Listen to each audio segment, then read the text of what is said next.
Hello my YouTube family, एक बार फिर से स्वागत है आपके अपने यूट्यूब चैनल लर्निंग थीम में।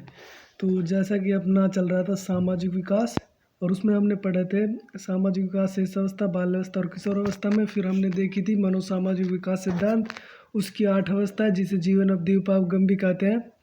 तो उसकी 8 अवस्था हम देख चुके हैं। अब मेन सिद्धांत है ब्रोनफ्रेंड-ब्रेनर का सिद्धांत। ये भी एक सामाजिक विकास का सिद्धांत है। तो इसमें देखना है किस प्रकार से है। तो ब्रोनफ्रेंड-ब्रेनर का सिद्धांत, तो ये किसका सिद्धांत है? ये सामाजिक का है। किसका है? सामाजिक विकास का सिद्धांत है।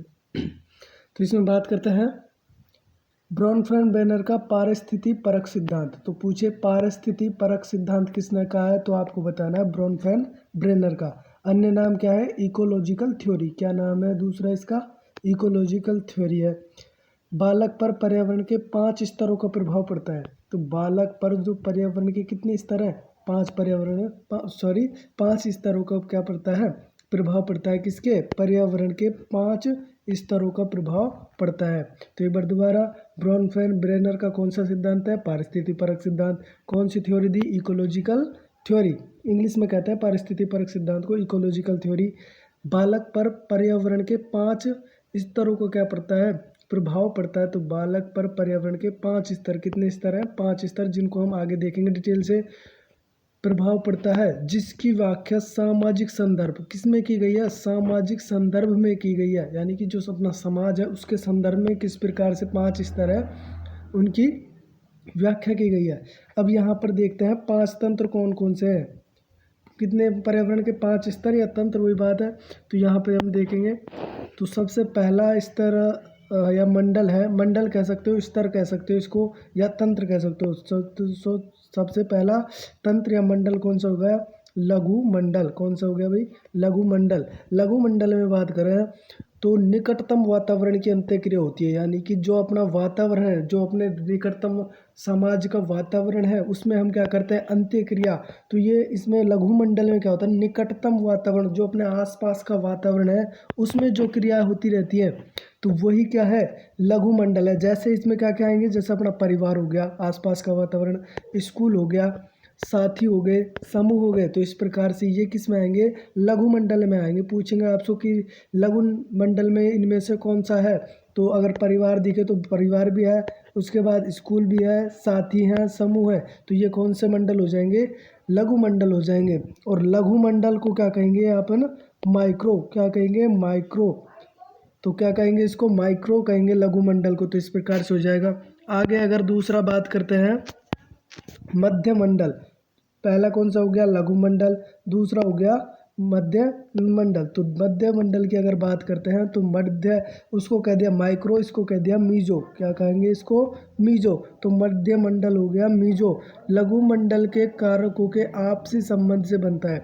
यानी कि जो लघु मंडल के कारक हैं कौन कौन से? परिवार, स्कूल, साथी व समूह। तो इस प्रकार से ये सारे हैं। और इनके क्या आपसी संबंध क्या होता है?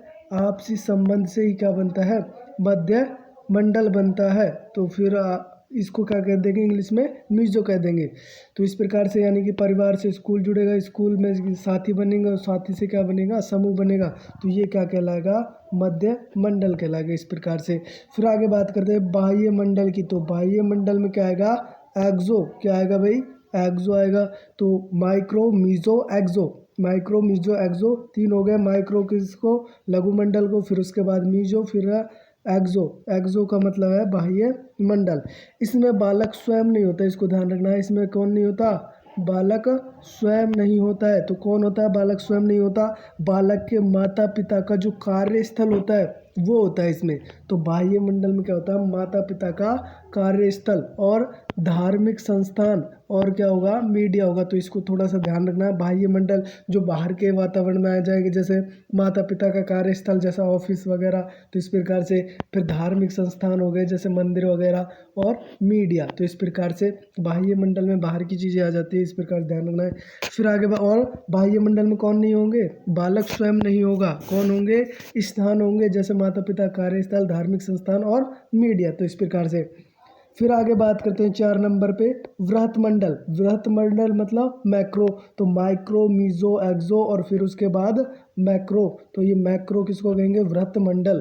तो मैक्रो इसमें क्या होता है, सांस्कृतिक मूल्य, बालक के क्या होते हैं सांस्कृतिक मूल्य, और समाज में जो प्रथाएं हैं, प्रथा जो समाज में है भाई, जो भी प्रथा चली आ रही है समाज में, तो इस प्रकार से सांस्कृतिक मूल्य, यानी कि जो भी कार्यक्रम होते हैं सांस्कृतिक कार्यक्रम, वो सांस्कृतिक मूल्य, सामाजिक प्रथा और सामाजिक और आर्थिक स्तर, ये सारे किस में आएंगे, व्रत मंडल में आएंगे। तो इनको लघु मंडल में आपको बता दिया। निकटतम वातावरण के मध्य मंडल कैसे बनेगा, लघु मंडल से बनेगा मध्य मंडल। फिर बाह्य मंडल में स्वयं बालक नहीं रहेगा, क्या कौन रहेंगे, माता पिता का कार्यस्थल रहेगा। और वृहत मंडल में क्या होगा, सांस्कृतिक मूल्य, सामाजिक प्रथा और सामाजिक व आर्थिक स्तर, ये इस प्रकार से रहेंगे। फिर उसके बाद है पांचवा घटक मंडल, इसे कहेंगे क्रोनो, क्या कहेंगे, क्रोनो। तो माइक्रो, मीजो, एक्सो, मैक्रो और क्रोनो, तो ये 5 प्रकार के तंत्र हो गए, मंडल हो गए। इसमें क्या होता है, छात्रों का विकास होता है। इसमें छात्रों का क्या होता है, छात्रों की सामाजिक व ऐतिहासिक अवस्था की शामिल होती है, यानी कि इसमें छात्रों का जो विकास है उसमें सामाजिक व ऐतिहासिक अवस्था क्या रहती है, शामिल रहती है। यानी कि सामाजिक, समाज के अंदर उसका किस प्रकार से विकास हो रहा है, तो उसकी ये सारी घटनाएं की अवस्था शामिल रहती है किसमें, घटक मंडल में। तो ये अपने 5 मंडल थे जो ब्रॉनफेल्ड ब्रेनर में अपने पारिस्थितिकी परक सिद्धांत या इकोलॉजिकल सिस्टम में बताया है। फिर आगे हम बात करते हैं सामाजिकरण क्या है। सामाजिकरण की बात करते हैं तो सामाजिकरण जन्म से मृत्यु तक चलने वाली प्रक्रिया है। क्या है, जन्म से मृत्यु तक चलने वाली प्रक्रिया है सामाजिकरण, जिसमें क्या होता है, व्यक्ति समाज के मान्य व्यवहार को सीखता है, यानी कि समाज जिन व्यवहारों को मानता है उनको सीखकर क्या करता है, सामाजिक भूमिका निभाता है। तो इस प्रकार से ये यानी कि अगर पूछे सामाजिकरण कब से कब तक, तो जन्म से मृत्यु तक चलने वाली प्रक्रिया है, जिसमें व्यक्ति क्या करता है, समाज के द्वारा मान्य व्यवहार को सीखकर सामाजिक भूमिका निभाएगा। फिर फ्रायड कहते हैं कि यह बाल्यकाल से प्रारंभ होती है, जबकि नॉर्मली अगर माने तो कब से, जन्म से स्टार्ट हो जाती है, लेकिन फ्रायड कहते हैं कि बाल्यकाल से स्टार्ट होती है। तो फ्रायड कहते हैं कि बाल्यकाल से स्टार्ट होती है क्या, सामाजिकरण की अवस्था।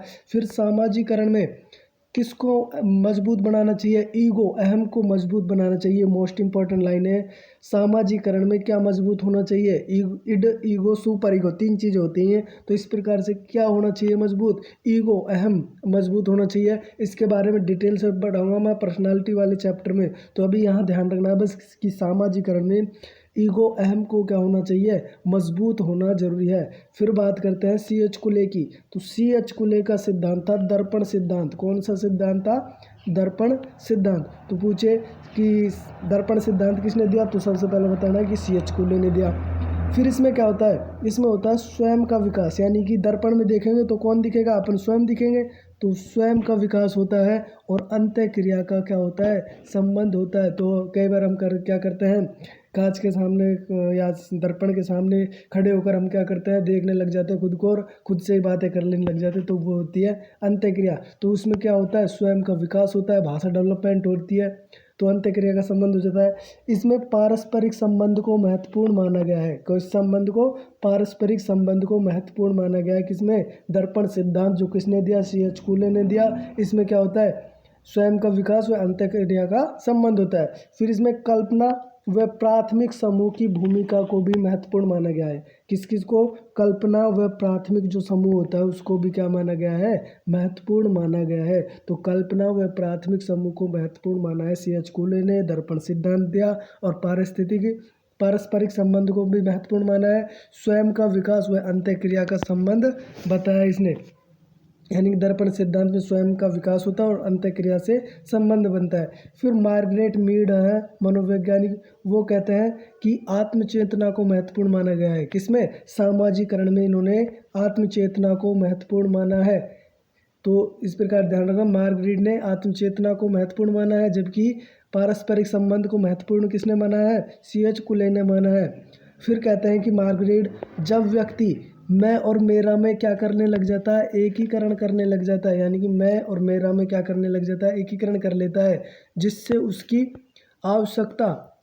आवश्यकता समाज की मान्यताओं व मनोवृत्ति के अनुकूल होती है। तो इसको समझना है कि जब व्यक्ति मैं और मेरा में क्या कर लेता है कि मैं, ये क्या उसका अहम है, अहंकार है, मैं, वो कहता है मेरा, तो इस प्रकार से भी क्या, लेकिन थोड़ा तो चेंज किया उसने मैं और मेरा को, मैं एकीकरण इनमें क्या कर लेता है, एकीकरण कर लेता है कि ये क्या है, दोनों एक ही शब्द है, तो एकीकरण कर लेता है जिससे उसकी आवश्यकता क्या होती है, जिससे उसकी आवश्यकता समाज की मान्यताओं व मनोवृत्ति के क्या होती है, अनुकूल होती है। कौन कहते हैं ये बात, मार्गरेट मीड कहते हैं। फिर आगे बात करते हैं अपन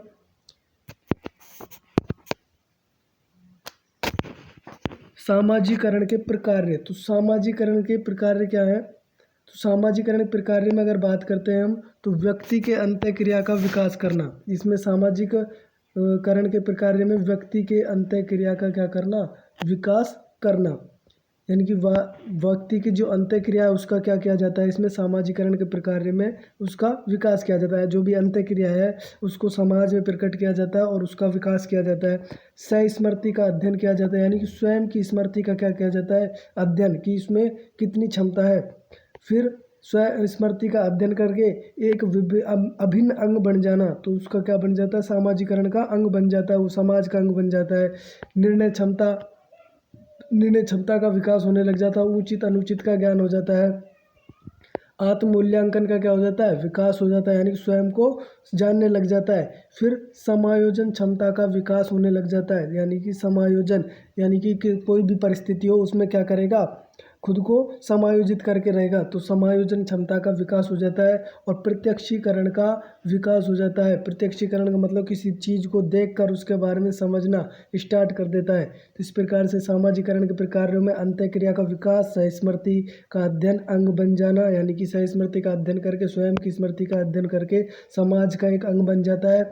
निर्णय क्षमता विकसित हो जाती है, उचित अनुचित का ज्ञान हो जाता है, आत्ममूल्यांकन का विकास हो जाता है और समायोजन क्षमता का भी विकास और प्रत्यक्षीकरण का विकास।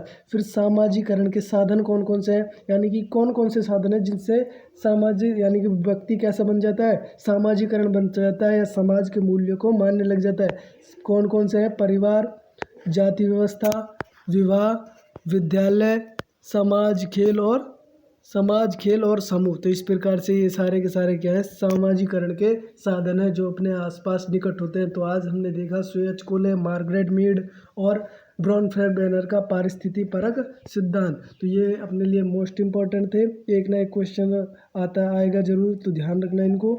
तो अगर आपको ये पसंद आई हुआ ये वीडियो तो प्लीज़ इसको लाइक करें, शेयर करें एंड सब्सक्राइब करें। Thank you.